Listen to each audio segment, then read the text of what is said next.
and wave it back to you.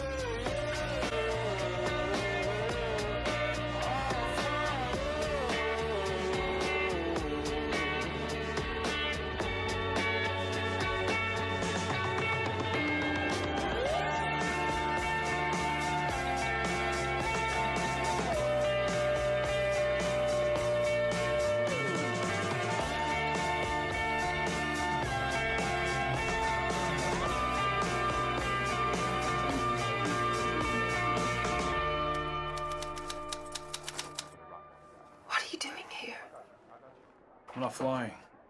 But you could be the first man on the moon. Marie, there's something I've wanted to ask you since we were kids.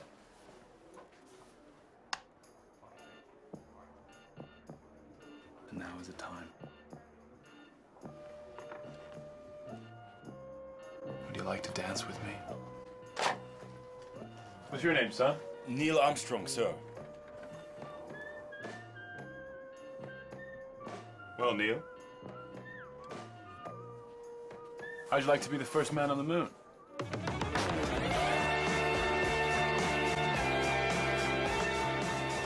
So just like Neil Armstrong, who watched the video, couldn't just like fall into being the first man to walk on the moon. That's kind of like our happiness. If you're not there, like someone can't just like tell you to be happy. You can't just like force it. I feel like for me that makes it worse if I'm in like a bad mood and someone's like, oh, just get out of it, just be happy. I'm like, no. So just like there's a lot of season left for the Twins, they're only 3 games in. Those might be 3 winning games, but there's a lot of season left, like 160 games. They're not on the Wheaties box just yet. Do Wheaties exist still? Are those things still? Yeah? Okay. So there's a lot of process to being blessed and being happy, being fortunate. I think oftentimes when you're thinking of someone who's blessed, it's like easy to go down this list of like exterior things, like, oh, they have a nice car, or they're rich and have their life all together, and somehow they keep running across this like lucky streak of like everything going their way, and it's just, it seems like they're like really skilled, they don't have any problems. But Jesus doesn't focus on this outward idea of blessed. It's more of a well-being internally. This whole sermon we are digging into focuses internally. This internal backstory, he's not concerned about us being blessed on our terms, being happy by our own definition. He wants us to redefine what it means to be blessed, what it means to be happy. So a little bit of a review. So far we've looked at you're blessed when you realize that you need God. Because in that moment when you move from getting what you can do, you move to what God can do for you. And then you're blessed when you realize that you fall short, that our fallings have separated us from God. Blessed because in that moment God comforts us. He doesn't scold, he's not scoffing or scorning, he's not belittling us, he's not trying to manipulate us, but he sits with us in our mourning. And today, we are blessed when we're meek. So let's read this together. It's the Beatitudes. We're just going to run through this really quick. Matthew 5, 3 through 12. He said, "Blessed are the poor in spirit, for theirs is the kingdom of heaven. Blessed are those who mourn, for they will be comforted." In today's focus, blessed are the meek, for they will inherit the earth. Blessed are those who are hungry and thirst for righteousness, for they will be filled. Blessed are the merciful, for they will be shown mercy. Blessed are the pure in heart, for they will see God. Blessed are the peacemakers, for they will be called children of God. Blessed are those who are persecuted because of righteousness, for theirs is the kingdom of heaven. Blessed are you when people insult you, persecute you, or falsely say all kinds of evil against you because of me. Rejoice and be glad, because great is your reward in heaven. For in the same way they persecuted the prophets who were before you. So today, this blessed are the meek, for they will inherit the earth. There's another version that's up on the screen, which is what Samuel read this morning. Blessed, inwardly peaceful, spiritually secure, worthy of respect, are the gentle, the kind-hearted, the sweet-spirited, the self-controlled, for they will inherit the earth. So what is meek? We could probably start with a little bit of a definition. This isn't a term that we use very often. I don't think I walk around saying like, oh, that person's pretty meek. That's great. But so meek, having or showing a quiet, gentle, and humble nature. The Amplified version, they kind of like that version that we read with the weird little quotes in it. They kind of define it as gentle, the kind-hearted, the sweet-spirited, the self-control. I don't know about you, but my mind immediately goes to someone who I can think of that is like this, and that would be Greg's mom. Like, she is the most gentle, kind-hearted, sweet-spirited person that you like ever meet. That's kind of just where my mind went to. So the meek shall inherit the earth. When you look into the face of meekness, what do you see? When you look into the face of someone who is inheriting the earth, which is kind of a strange statement, what do you see? In place of a dark lord, you would have a queen! Not dark, but beautiful and terrible as the dawn! Treacherous as the sea! Stronger than the foundations of the earth! All shall love me and despair!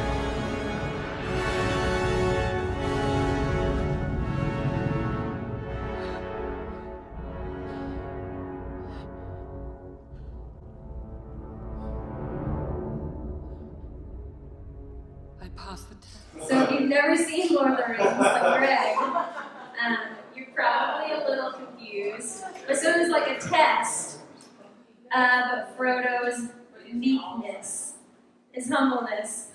Meekness is kind of like passing a test. It's a test of restrained power.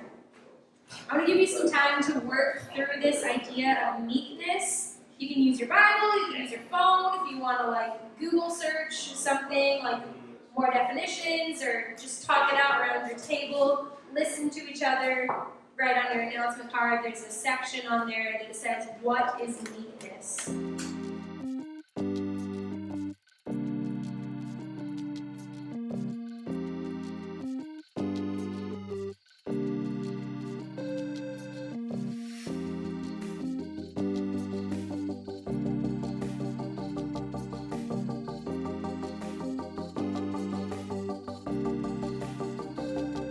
Who figured it out?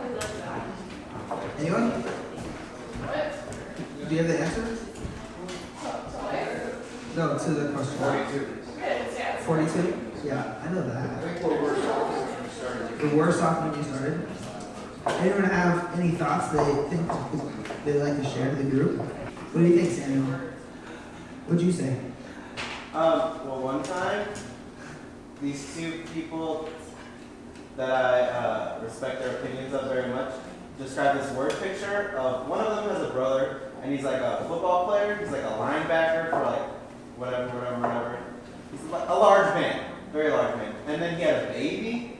So there's like this very large like linebacker football guy holding like a 3-day-old baby, and they described it as like power under control, and like he has the power to crush this baby without even thinking about it, with just like trying to stretch his arms a little bit. He could like destroy this baby, but he doesn't because he knows when to use the strength he has and when to be gentle and when to slow down.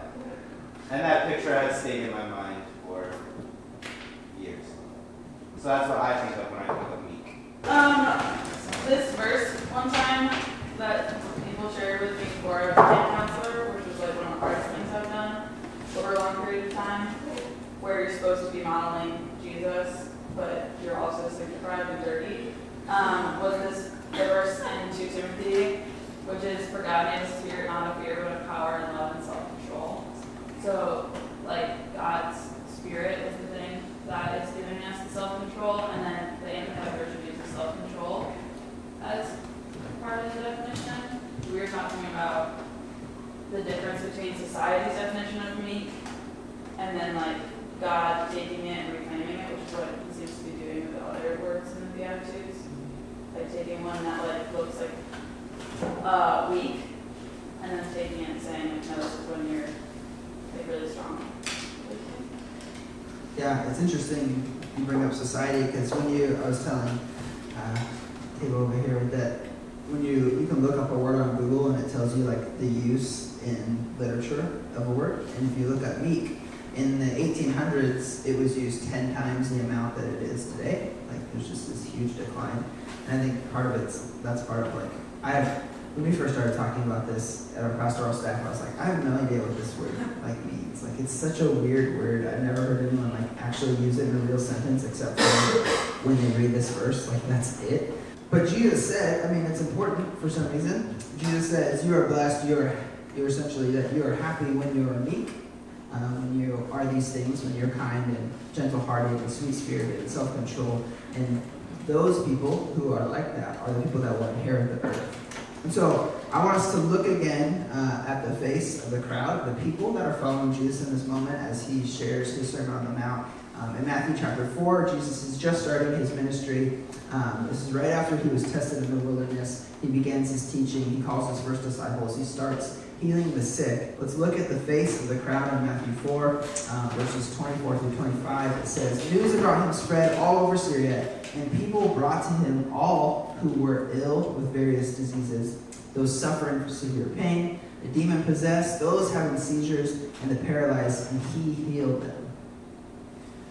Beyond just their physical and emotional hurts, these people following Jesus, these are people, the Jews, that are longing, are desperate for the Messiah. Not just a Messiah who would like deliver them from their sins, but a Messiah who would deliver them from the political oppression of the Roman army that had conquered their land. You see, as you read through the Gospels, Matthew, Mark, Luke, and John, there's this longing for a leader to rise up and to lead a revolt against Rome. But Jesus wasn't really focused on the external. He was more focused on the internal. He wasn't focused on the temporary. He was focused on the eternal. And while the people were desperate, Jesus lays this idea that the meek will inherit the kingdom of heaven bomb on them. Now, they would be thinking, probably, after the first two lines of the blessed, Jesus said, blessed are the poor in spirit, those who are at the end of the rope. And they were probably like, yeah, that's us. Like this political oppression, these diseases, these terrible things. Like, yeah, we're poor in spirit. Awesome, we're blessed. Okay, let's go on. Jesus said, blessed are those who mourn. And they're like, sweet, yeah, we're totally there. Like, we're mourning our living situation. We're mourning the people around us that are hurting. And then Jesus says, blessed are the meek.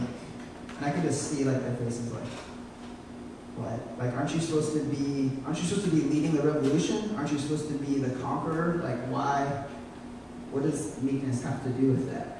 And all of a sudden, Jesus shifts from saying states of being, poor in spirit, mourning, which are states of being, and he shifts it to an element of character. Now, the crowd that Jesus was addressing would have grown up reciting the Psalms. And Jesus said, blessed are the meek, for they will inherit the earth. And the crowd, in that moment, would have been like, wait, that sounds a little familiar. I think I've heard that somewhere. And probably most of them would have known exactly what Jesus was referencing. Psalm 37 is a poem from David. It was a poem that was made to be recited. It was a poem that was made to be memorized. In fact, it was an acrostic. The stanzas of this poem began with the successive letters of the Hebrew alphabet. It was written in a way to be memorized. People knew these words, and they could hear Psalm 37:11 when Jesus said his words in Psalm 37:11 says, but the meek will inherit the land and enjoy peace and prosperity. And then, as these people were reflecting back on what they learned to memorize when they were a kid, there was probably an audible groan in the crowd. Really, Jesus? Like, you're supposed to lead the revolution, and you're talking about David's Psalm of meekness. Now, I can't make you be meek. It's not something anyone can force on you. In fact, it's a process. It's something we grow in. And Psalm 37 is the Psalm of David as he walks through this process of leading himself and leading people around him to get this character trait into meekness. I'm going to quickly go through some different things that we can pull out of Psalm 37. Psalm 37 verse 1 and 2 says, do not fret because of those who are evil, or be envious for those who are wrong.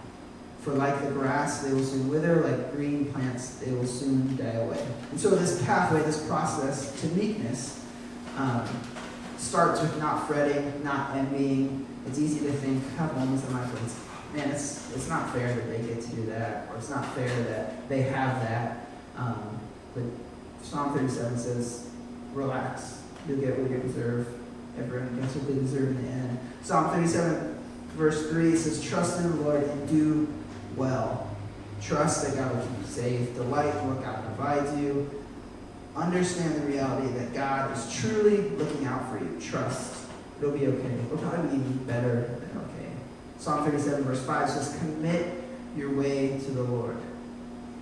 You're to be committed to live a life that is pleasing to God. And that's hard and complicated, and it's true that we all fail, that we all fall short.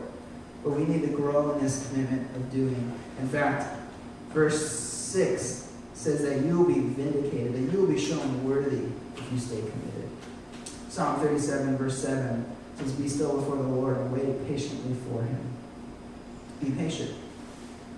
Don't freak out when bad things happen around you. Be patient in the Lord.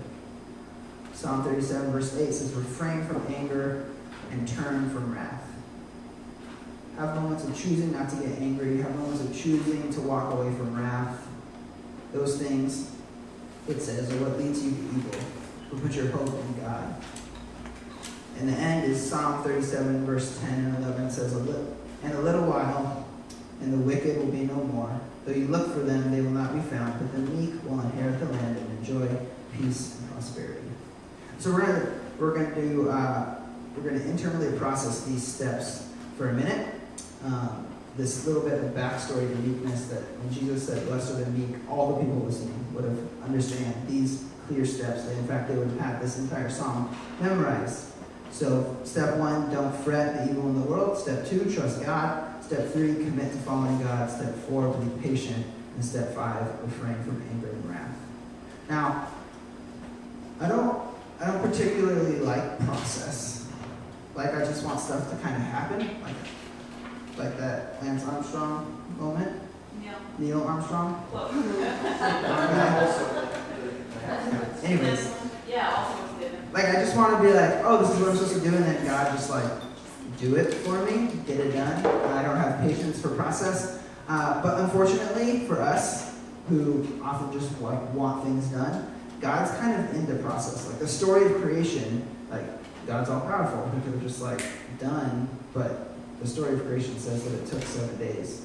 Like he told Noah to build an ark. Like why didn't you just give him an ark? Like what's the deal with that? The Israelites, they wandered in the wilderness for 40 years so that they could learn a lesson.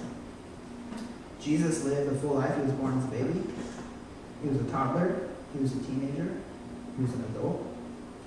Life is full of days and seasons and lifetimes, and for some reason, God is into process. So let's internally process that idea for a moment. The road to meekness involves not fretting, trusting God, committing, being patient, and refraining from anger and wrath. And so we're going to take a minute to even write on our announcement cards or think about it. If you are an external processor, just hold it in and let the people that need time to think about it. But the question is if the road to meekness involves these things, where do you need to pick it up in the process?